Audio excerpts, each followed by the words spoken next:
అందరికీ నమస్కారం అండి. తెలంగాణ పబ్లిక్ సర్వీస్ కమిషన్ నుంచి ఒక ముఖ్యమైన అప్డేట్ అయితే రావడం జరిగింది. అదేంటో ఇక్కడ చూద్దాం. నోటిఫికేషన్ నెంబర్ 30/2022 లైబ్రేరియన్స్ ఎగ్జామ్ రాసిన వాళ్ళు ఉంటారు కదా, వాళ్ళకి సంబంధించినటువంటి ముఖ్యమైన అప్డేట్ అయితే ఒకటి రావడం జరిగింది. ఇందులో సర్టిఫికేట్ వెరిఫికేషన్కి సెకండ్ స్పెల్ అనేది విడుదల చేశారు. ఈ సెకండ్ స్పెల్ అనేది ఎప్పుడు ఉంటుందంటే 31/8/2024 తెలంగాణ పబ్లిక్ సర్వీస్ కమిషన్ దగ్గర నాంపల్లిలో ఉంటుందండి. ఎన్ని గంటలకంటే ఉదయం 10:30 వరకు అక్కడికి చేరుకోవాల్సి ఉంటుంది. దీనికి సంబంధించినటువంటి వెబ్ ఆప్షన్స్ అనేది ఇక్కడ చూడండి.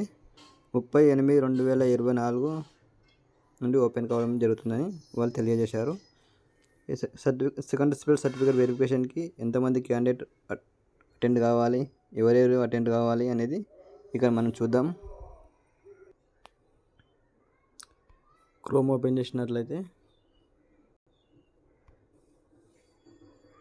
TGPSC అని టైప్ చేసి ఎంటర్ చేసినట్లయితే మనకి ఇక్కడ అఫీషియల్ వెబ్సైట్ అనేది ఓపెన్ కావడం జరుగుతుంది.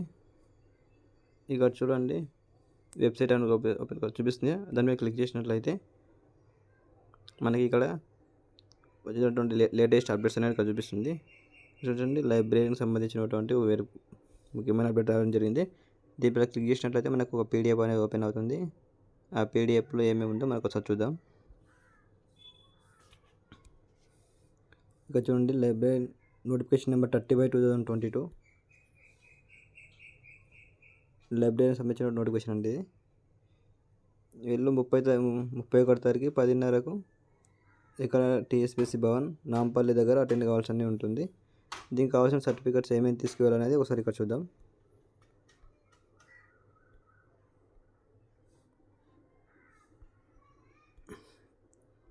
చెక్ లిస్ట్ అండి. చెక్ లిస్ట్ అనేది మన వెబ్సైట్లో ఉంది, నేను చూపిస్తాను. ఆ చెక్ లిస్ట్ డౌన్లోడ్ చేసుకోవాలి. అది ఒక సెట్ సరిపోతుందండి. తర్వాత మన అప్లికేషన్ ఫామ్ ఉంటుంది కదా, అది అప్లికేషన్ ఫామ్ అనేది తీసుకోవాలి. మన హాల్ టికెట్ ఉంటుంది కదా, ఎగ్జామ్ రాసిన hall ticket, date of birth certificate అంటే SSC మేము, స్కూల్ స్టడీ సర్టిఫికేట్ అంటే 1 to 7th క్లాస్ వరకు బోనఫైడ్స్ అనేది తీసుకెళ్ళాలి.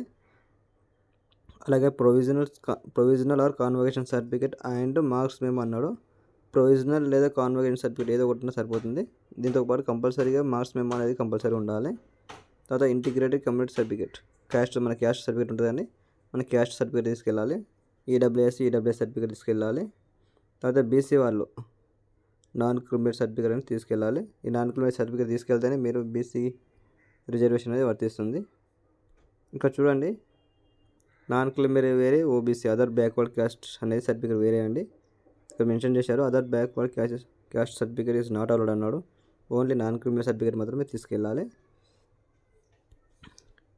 ఇక్కడ ఏజ్ రిలాక్సేషన్ కలిగిన వాళ్ళు ఏజ్ రిలాక్సేషన్ సర్టిఫికేట్ తీసుకెళ్ళకముంటుంది.